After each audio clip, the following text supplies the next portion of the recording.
सुबह 5 बजे सलोनी के कमरे का अलार्म बजता है। सलोनी जल्दी से अलार्म को बंद करती है और अपने बगल में सोए हुए भतीजा भतीजी को उठाते हुए बोलती है। बच्चों, चलो चलो जल्दी उठ जाओ। अरे टाइम हो गया है, स्कूल भी तो जाना है ना। बच्चों को उठाने के बाद सलोनी सीधा रसोई में जाती है और जल्दी से आटा गूंथना शुरू कर देती है। इसके बाद वो बच्चों के लिए नाश्ता बनाती है और टिफिन पैक करती है। कुछ ही देर में बच्चे भी रेडी हो जाते हैं और नाश्ता करके स्कूल के लिए निकल जाते हैं। तभी सलोनी खुद से बोलती है। हे भगवान, भाभी ने बच्चे पता नहीं मेरे लिए ही पैदा किए हैं शायद। माँ होने के सारे फर्ज तो मैं निभाती हूँ। इन्हें उठाती हूँ, स्कूल भेजती हूँ, पेरेंट्स मीटिंग में भी मैं ही जाती हूँ। समझ नहीं आता कि उनके पेरेंट्स मेरे भाई भाभी है या फिर मैं हूँ। इतना तंग करके रखा हुआ है इन्होंने। सलोनी अपनी भाभी मिली से बहुत ज्यादा लगाव करती थी, लेकिन मिली एक बहुत ही आलसी और कामचोर औरत थी जिसे हर वक्त खाना, सोना और काम चोरी करना पसंद था। वहीं दूसरी तरफ सलोनी बहुत ही मेहनती और अच्छी लड़की थी और वो बिना रुके घर के सारे काम मन लगाकर किया करती। ऐसी एक सुबह 10 बज जाते हैं और मिली अभी तक कमरे से बाहर नहीं निकली थी। वो आराम से सोई हुई थी। दूसरी तरफ सलोनी रसोई में सारा खाना बना चुकी थी और बाहर आकर पंखा ऑन करके अपना पसीना सुखाने के लिए बैठ जाती है और खुद से बोलती है। बताओ, इतनी भी शर्म नहीं आ रही है कि 10 बज गए हैं, कम से कम अब तो उठ जाएं। अरे इतना भी क्या नींद आती है इंसान को। रात भर ऐसा भी क्या करती है ये। बच्चों को तो मैं भेज देती हूँ, घर का सारा काम भी मैं करती हूँ। उनके पास रह ही क्या जाता है करने के लिए, जो इतना थक जाती हैं और इन्हें इतनी नींद आ जाती है। कसम से अगर मैं उनसे छोटी ना होती ना तो इनको सुनाती भी बहुत। सुना सुना कर इनके कानों से खून निकाल देती। वो तो मैं छोटी हूँ इसलिए कुछ नहीं बोल पाती। सलोनी इतना बोल ही रही थी कि तभी वहाँ पर उसकी भाभी मिली आ जाती है और बोलती है। खाने में क्या बनाया है सलोनी? भाभी, वो फ्रिज में ना बैंगन रखे हुए थे तो मैंने बैंगन का भरता बना दिया है, रोटी और रायता बना दिया है। कम से कम बनाने से पहले एक बार पूछ तो लिया करो। हर बात पर तुम अपनी मर्जी ही करती रहती हो। अरे वो बैगन तो मैं सब्जी बनाने के लिए लेकर आई थी। मैंने सोचा था कि बैगन के साथ आलू डालकर तरी वाली सब्जी बनाऊंगी और तुमने उसका भरता बना दिया। सॉरी भाभी, मुझे पता नहीं था।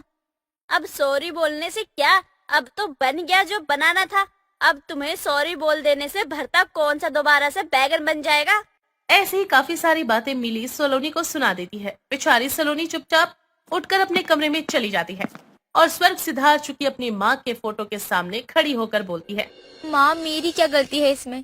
एक तो मैं भाभी की इतनी मदद करती हूँ, फिर भी वो हमेशा मेरे साथ ऐसा करती हैं। मुझे कितनी ज्यादा परेशान करती हैं वो, जबकि मैं तो उनकी हर काम में मदद भी करती हूँ। ऐसे अपनी माँ की फोटो देखकर बातें करते हुए सलोनी की आंखों में आंसू आते हैं और बेचारी किसी से कुछ नहीं कहती। चुपचाप वो सारे काम निपटाने चली जाती है। दिन गुजरते चले जाते हैं। सलोनी अपनी भाभी के साथ मिलकर अब खुश रहने की कोशिश किया करती, लेकिन उसे हमेशा निराशा ही मिलती, क्योंकि मिली अब सलोनी की किसी काम से खुश नहीं थी और उल्टा वो हमेशा उसका मूड ऑफ कर दिया करती। ऐसे एक दिन सलोनी की थोड़ी तबीयत खराब होती है और वो जल्दी से उठकर बच्चों को तैयार करके स्कूल नहीं भेज पाती, जिस पर सलोनी का भाई अभय उस पर चिल्लाते हुए बोलता है। हमारे घर में 2 औरतें हैं और 2 औरतों के होने के बावजूद बच्चे घर में पड़े हुए हैं। स्कूल नहीं गए, क्यों नहीं गए? कोई बताएगा मुझे? क्या तुम लोगों से बच्चे स्कूल नहीं भेजे जाते? कैसी हरकतें करते हो तुम लोग? पैसे पेड़ पे नहीं आते हैं जो मैं दिन रात मेहनत करके इनकी फीस भरता हूँ। भैया, वो थोड़ी ना मेरी तबीयत खराब है। मैंने बच्चों को भी बोला था कि उठकर मम्मी को उठा दो और तुम्हारे लिए नाश्ता बना देंगी, लेकिन बच्चे उठे ही नहीं। अरे अगर बच्चे नहीं उठे तो उठकर मेरे पास आ जाती, मुझे बता देती। सुबह सुबह हम मियाँ बीवी के बीच में कलेश कर दिया तुमने तो। तुम तो यही चाहती हो ना कि चिट भी तुम्हारी और पट भी तुम्हारी। भाभी, ऐसा भी कुछ नहीं है। भला मैं ऐसा क्यों चाहूंगी? आप दोनों के अलावा मेरा इस दुनिया में है ही कौन? और रही बात बच्चों की, तो मैंने उन्हें सच में उठाया था। बस बस, बहुत हो गया। अब ये झूठे आंसू मुझे मत दिखाओ। सब जानती हूँ मैं कि कितना ज्यादा चिढ़ती हो तुम मुझसे। मिली, तुम तो अपना मुंह बंद ही रखो। तुम्हारा मुंह ज्यादा चलता है, ना कि हाथ चलते हैं। जाओ रसोई में जाके काम करो, फालतू की बकवास मत करो। मैं नहीं करूंगी कुछ भी। करवा लो ना अपनी लाडली बहन से जो करवाना है।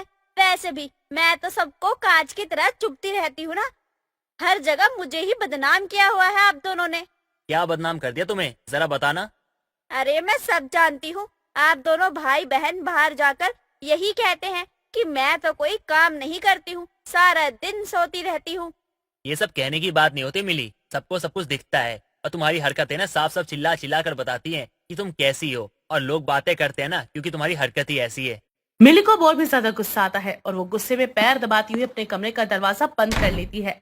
सलोनी बीमार हालत में भी अपने भाई के लिए चाय नाश्ता बनाती है और खुद दवाई लेकर घर के कामों में लग जाती है। दिन गुजरते हैं। अब तो मिली सलोनी को और भी ज्यादा परेशान करने लगी थी। वो हर छोटी बड़ी बात पर सलोनी को सुना दिया करती और अब ऐसे डांट दिलवा दिया करती। ऐसे एक दिन सलोनी अपने भाई से बोलती है, भैया, मुझे यहीं पास में एक बहुत अच्छी जॉब मिल रही है। अगर आप परमिशन दे तो क्या मैं जॉब करने के लिए जा सकती हूँ? अच्छा, कंपनी किस चीज की है और तनख्वाह क्या दे रहे हैं?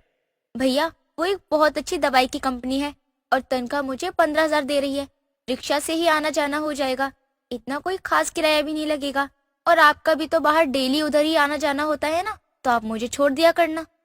सलोनी और अभय की ये सारी बातें मिली बड़ी गौर से सुन रही थी। कुछ देर बाद जैसे ही वो कमरे से बाहर जाता है तो मिली उसके पीछे पीछे जाती है और बोलती है, गलती से भी अपनी बहन को जॉब पर जाने की परमिशन मत दे देना। पर क्यों, क्या हुआ? होना क्या है, मेरी बस की नहीं है अकेले घर संभालना, और घर में बच्चे होते हैं, 100 काम होते हैं। रसोई में सब कुछ अकेले नहीं कर सकती मैं। और वैसे भी तुम्हारी बहन कोई भूखी नहीं मरे जा रही है जो तुम उसे नौकरी करने की परमिशन दे रहे हो। घर का काम करना ही उसकी नौकरी है। उसे बोलो कि यही सब अच्छे से करे, बहुत अच्छा होगा उसके लिए। कमरे के बाहर खड़ी हुई सलोनी ये सारी बातें सुन लेती है और दुखी हो जाती है। फिर वो कभी अपने भाई से जॉब पर जाने के बाद नहीं बोलती और ना ही वो सलोनी से उसका हालचाल पूछने की कोशिश करता। ऐसे ही दिन गुजरते चले जाते हैं। सलोनी की उम्र अब शादी की हो चुकी थी और उसका भाई भी अब उसके लिए रिश्ता तलाश करने लगा था। एक जगह सलोनी का रिश्ता पक्का हो जाता है। घर वाले आपस में बातचीत करके शादी की डेट फिक्स कर देते हैं। एक दिन सलोनी घर में सामान रख रही थी, तभी मिली उसके पास आती है और बोलती है, अगर तुम्हारा ये पैकिंग का काम हो गया हो तो जाकर रसोई में खाना बना दो। मेरी थोड़ी तबीयत खराब है, मुझसे खाना नहीं बनेगा। अच्छा ठीक है भाभी, मैं बना दूंगी, कोई बात नहीं। भाभी, आप हमेशा मुझसे ऐसी चिड़चिड़ी क्यों रहती हो? मैंने आखिर आपका क्या ही बिगाड़ा है?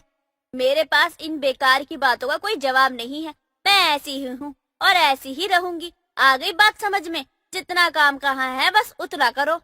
मिली चली जाती है। सलोनी चुपचाप जाकर खाना बना देती है। कुछ ही महीनों बाद आखिरकार सलोनी की शादी का दिन आ जाता है और वो अपने ससुराल चली जाती है। ससुराल में उसे बहुत प्यार मिलता है। जिस प्यार की उसे कमी थी वो उसकी सास पूरा कर देती है और ससुराल वाले भी उसे बहुत प्यार करते हैं। दूसरी तरफ अब मिली का घर में बिल्कुल मन नहीं लगता क्योंकि उसे सारे काम अकेले करने पड़ रहे थे। ऐसी ही उसे सलोनी की याद आने लगी थी और उसका हर एक काम किया उसको याद आ रहा था। एक दिन मिली रोते हुए खुद से बोलती है, मैं कितना गलत थी। मेरी ननद हमेशा मेरा कितना साथ दिया करती थी, लेकिन मैंने उससे कभी प्यार से बात नहीं की। उल्टा मैंने हमेशा उसे तंग ही किया है। आज जब वो नहीं है तो मुझे एहसास हो रहा है, जब वो होती थी तो कितनी जिम्मेदारी है मेरे साथ संभाल लिया करती थी, और कितनी ही चीज है वो मेरे बिना कहे खुद से कर दिया करती थी। मैंने अपनी ननद को तंग करके उसके साथ बहुत गलत किया। वो इतना बोल ही रही थी कि तभी दरवाजे पर दस्तक होती है। सामने सलोनी खड़ी थी। सलोनी को देखकर मिली भागकर सलोनी को गले लगाती है और रोने लगती है। अपनी भाभी की हालत देखकर सलोनी समझ चुकी थी कि उसकी भाभी को गलतियों का एहसास हो चुका है। वो अपनी भाभी को चुप करवाती है। इसके बाद दोनों मिलकर बहुत सारी बातें करते हैं और आखिरकार सलोनी के मायके और ससुराल दोनों में ही खुशियों का माहौल हो जाता है और ननद की गैर मौजूदगी में मिली को समझ आ जाता है कि किसी को भी तंग करना कितना गलत होता है।